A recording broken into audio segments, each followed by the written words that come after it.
Claire Holloway moved through the halls of Westbridge Memorial Hospital with quiet confidence.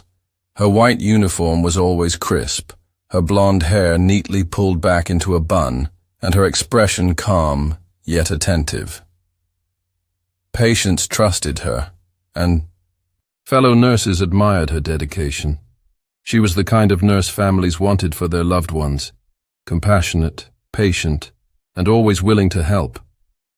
But what no one realized was that beneath her gentle demeanor lurked something far more sinister. The deaths began subtly. At first, no one noticed a pattern.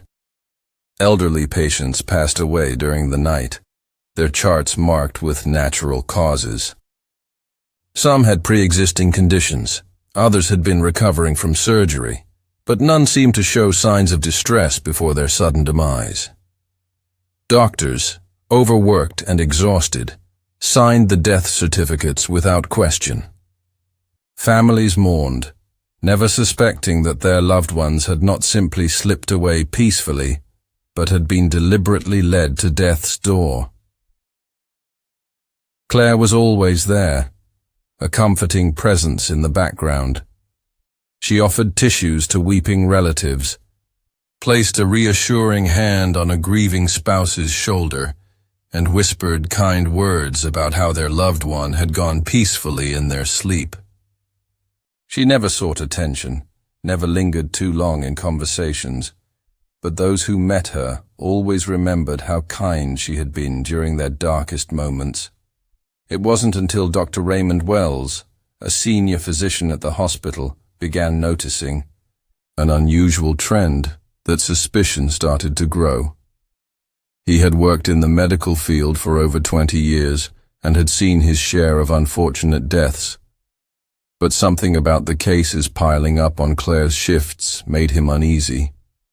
Patients who had been stable just hours before were found unresponsive in the early morning hours. Many of them had no history of diabetes, yet their charts showed dangerously low blood sugar levels before death. One particular case gnawed at him. An elderly woman, Mrs. Caldwell, had been admitted for a minor hip fracture. She had no history of metabolic disorders, yet she had suffered a sudden hypoglycemic episode and died before the morning rounds. Dr. Wells couldn't understand how this was possible. Her blood tests from the previous evening had been completely normal. The thought of foul play seemed absurd. After all, Westbridge Memorial was a reputable institution. The staff was carefully vetted, and nurses like Claire were seen as the backbone of patient care. But as the months went by, the numbers became impossible to ignore. Each unexpected death had one common factor: Claire had been on duty. Even so, there was no proof. The hospital's internal investigations turned up nothing suspicious. Insulin overdoses, when administered in the right amounts, could mimic a natural decline, making them almost undetectable in standard post-mortem examinations. Claire knew this. She had spent years studying how to take a life without leaving a trace. She didn't do it for revenge or personal gain. To her, it was an act of mercy. She believed she was ending suffering, making decisions doctors were too afraid to make. But in reality, she was playing God, and no one had yet realized that Claire Holloway had perfected her method over the years. She knew exactly how much insulin to administer to cause a slow, undetectable decline. Too much, and the body would react too quickly, raising suspicion. Too little, and the patient might recover, ruining her carefully orchestrated plan. She had studied medical reports, learned from past mistakes, and ensured that each dose was just enough to tip the balance toward death without leaving any clear signs of foul play. Her victims weren't always terminally ill. Some were elderly patients recovering from surgery, others were stable but required long-term care. A few were even expected to be discharged within days. Claire didn't discriminate. She chose them based on opportunity. The quiet ones, the ones without frequent visitors, the ones who wouldn't raise immediate alarm if they suddenly passed away. She kept a mental list, carefully observing patient charts, waiting for the right moment. She had developed a routine. In the early hours of the morning, when the hospital was at its quietest, she would make her rounds. The other nurses were either busy with paperwork or catching short breaks, trusting Claire to handle the patients with the same care she always had. She would enter a room, check the monitors, adjust the IV drip if necessary, and then, with practiced precision, inject the insulin into a hidden part of the patient's body, usually the upper arm or thigh, places less likely to be noticed in a routine check. Then she would wait. At first, the patient would show no immediate reaction. It could take hours before their blood sugar levels dropped to a critical point. When the morning shift arrived, the nurses would find the patient unresponsive, sometimes in a coma, sometimes already gone. The doctors would examine the body, note the history of age-related complications, and sign the death certificate. Claire would offer condolences to the family, sometimes even standing with them as they wept, ensuring that no one suspected her involvement. She kept track of every death in a small, leather-bound journal, tucked away in the back of her closet. Each entry was brief, just a name and a date, sometimes followed by a short note. Peaceful departure, she had written next to one name. No suffering, beside another. She convinced herself that she was doing them a favor, easing them into death rather than letting them linger in discomfort. But her pattern had not gone entirely unnoticed. Dr. Wells had started reviewing medical records and noticed the strange trend of unexplained hypoglycemia. When he cross-referenced the dates of death with nursing schedules, one name kept appearing: Claire Holloway. He shared his concerns with the hospital administration, but without concrete proof, there was little they could do. No one wanted to believe that a trusted nurse could be responsible for something so horrific. Then came the turning point. A junior nurse, while double-checking medication logs, found discrepancies in insulin withdrawals. Some vials had been taken out, but never logged as administered. She hesitated, wondering if it was simply a clerical error, but deep down, she felt something was off. It was the first real clue that something dark was happening within the hospital walls. The hospital administration was reluctant to act without solid evidence. Accusing a nurse, especially one as respected as Claire Holloway, was a serious matter. But Dr. Wells couldn't shake the feeling that something was terribly wrong. The unexplained deaths, the missing insulin vials, the eerie consistency of Claire's presence during these incidents, it all pointed to something far more sinister than simple coincidence. Determined to find answers, he contacted the hospital's internal review board and requested a formal investigation. His request was met with hesitation. Hospitals faced malpractice lawsuits all the time, but accusing a staff member of deliberate harm was a different matter. If word got out, Westbridge Memorial's reputation would be destroyed. Despite their reluctance, the administration ordered a quiet review of medical records. Over the next few weeks, investigators combed through patient charts, medication logs, and nurse schedules. They found disturbing irregularities. Patients with no history of diabetes experiencing sudden hypoglycemia, insulin doses that had been recorded in logs but had no matching doctor's orders, and vials of insulin that had gone unaccounted for. Still, there was no direct proof linking Claire to the deaths. The nature of insulin poisoning made it difficult to detect, and without a confession or clear eyewitness account, she remained untouchable. Some doctors dismissed the findings as errors in record-keeping. Others whispered their suspicions in the break room but were too afraid to voice them publicly. Then came the unexpected break. Margaret Lane, a 72-year-old woman, had been admitted for a minor infection. She was responding well to treatment and was scheduled to be discharged in 2 days. But one morning, she was found unresponsive. Her son, Thomas Lane, was devastated. Unlike other grieving families, he refused to accept the explanation of natural causes. His mother had been recovering, joking with him just the night before. How could she suddenly be gone? Thomas demanded an autopsy, something rarely done for elderly patients who passed away in hospitals. The results shocked the medical team.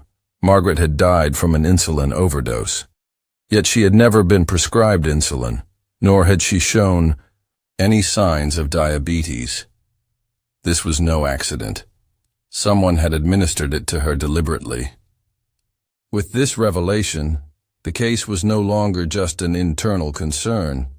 It became a full-scale criminal investigation. The police were called in, and detectives began scrutinizing the hospital's records. They quickly honed in on the same pattern. Dr. Wells had noticed. Claire's name kept appearing, always on duty when the suspicious deaths occurred. Detectives set up surveillance. They reviewed security footage, monitored medication withdrawals, and tracked every movement Claire made. Then, one night, they caught her in the act.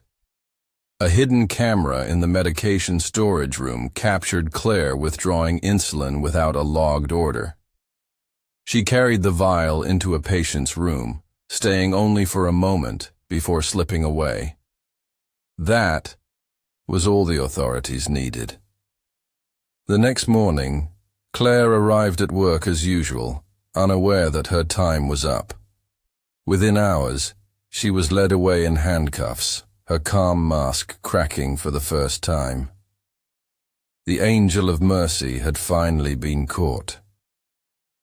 Claire, Holloway sat in the interrogation room, her hands folded neatly on the table, her face expressionless.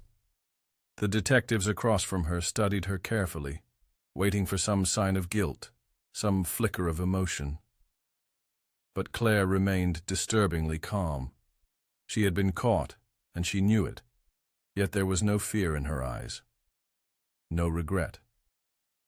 Only a quiet confidence, as if she still had control over the situation. The evidence against her was overwhelming. The surveillance footage showed her withdrawing insulin without authorization. The medical records linked her to an alarming number of unexplained deaths. The autopsy report of Margaret Lane proved that insulin poisoning had taken her life. And then there was her journal, pages filled with names, dates, and cryptic notes that now read like a list of confessions. But when the detectives pushed her for answers, Claire denied everything. She claimed the missing insulin vials were simple, clerical errors, that the deaths were coincidental, that the journal was nothing more than a way to process her emotions as a nurse dealing with death on a daily basis. She never wavered, never raised her voice, never showed any sign of guilt. Psychologists were brought in to evaluate her. They were fascinated by her cold detachment, her complete lack of remorse.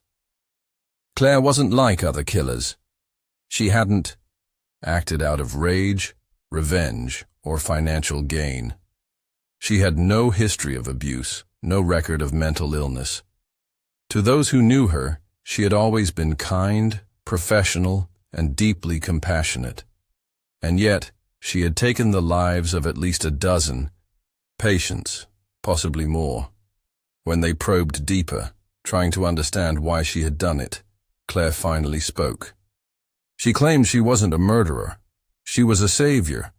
She insisted that her patients had been suffering, that she had given them peace. She believed the medical system failed people by keeping them alive when they had no quality of life left. She saw herself as someone who had the courage to do what doctors couldn't, end suffering permanently. Her words sent chills through the investigators. She truly believed she had done nothing wrong. She wasn't driven by hatred or cruelty, but by a twisted sense of mercy. And the most disturbing part? She had no regrets. The prosecution built their case carefully. They gathered testimonies from hospital staff, forensic reports, and Claire's own chilling journal entries. The trial became a media sensation. Families of the victims sat in the courtroom, demanding justice. Some had once thanked Claire for her kindness, never realizing she was the reason their loved ones were gone. When the guilty verdict was read, Claire showed no reaction. She stood still, her face as calm as ever, as the judge sentenced her to life in prison without the possibility of parole. Even as she was led away in handcuffs, she remained composed. She had played God for years, deciding who lived and who died. But now she had lost the one thing she had always craved: control. Claire Holloway's story didn't end with her sentencing. Even behind bars, she remained a subject of fascination. Psychologists studied her case, criminologists analyzed her methods, and the media continued to dissect every detail of her crimes. How had a woman so trusted, so admired, managed to kill so many without detection? What had driven her to take on the role of an executioner, deciding who deserved to live and who should die? Prison didn't seem to change her. Unlike other inmates who broke down or showed signs of remorse, Claire remained eerily composed. She followed the rules, kept to herself, and never engaged in conflict. Some of the guards even described her as polite, almost unnervingly so. She never spoke of her crimes, never admitted guilt, but never protested her innocence either. It was as if she had accepted her fate without emotion, just as she had accepted the deaths of her patients.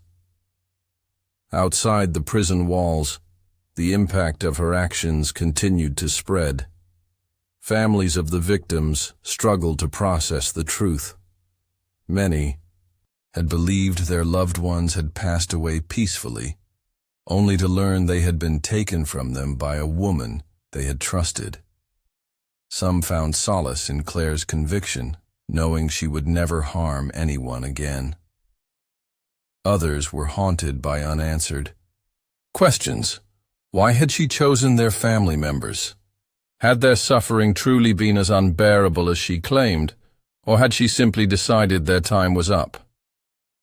Westbridge Memorial Hospital faced its own reckoning. The administration was heavily criticized for failing to detect the patterns sooner. Policies were changed, oversight was increased, and stricter controls were placed on medication access. Nurses and doctors alike struggled with the knowledge that a killer had worked among them, undetected for years. Many questioned their own memories. Had they ever seen something unusual and dismissed it as nothing? Had they ever stood beside Claire without realizing who she truly was? Despite the passage of time, Claire's case remained a chilling reminder of how easily trust could be manipulated. True crime documentaries explored her story. Experts debated whether she was a psychopath or a misguided savior, and the public remained divided. Some saw her as a monster, a cold-blooded killer who preyed on the vulnerable. Others saw her as deeply disturbed, a woman who had convinced herself she was doing good, even as she took innocent lives. Claire never gave interviews, never wrote letters, never sought attention. She remained as silent in prison as she had been in the hospital, her motives forever locked away within her mind. Even those who studied her case couldn't agree on one final question. Had she truly believed she was helping her victims, Or had it all been an excuse?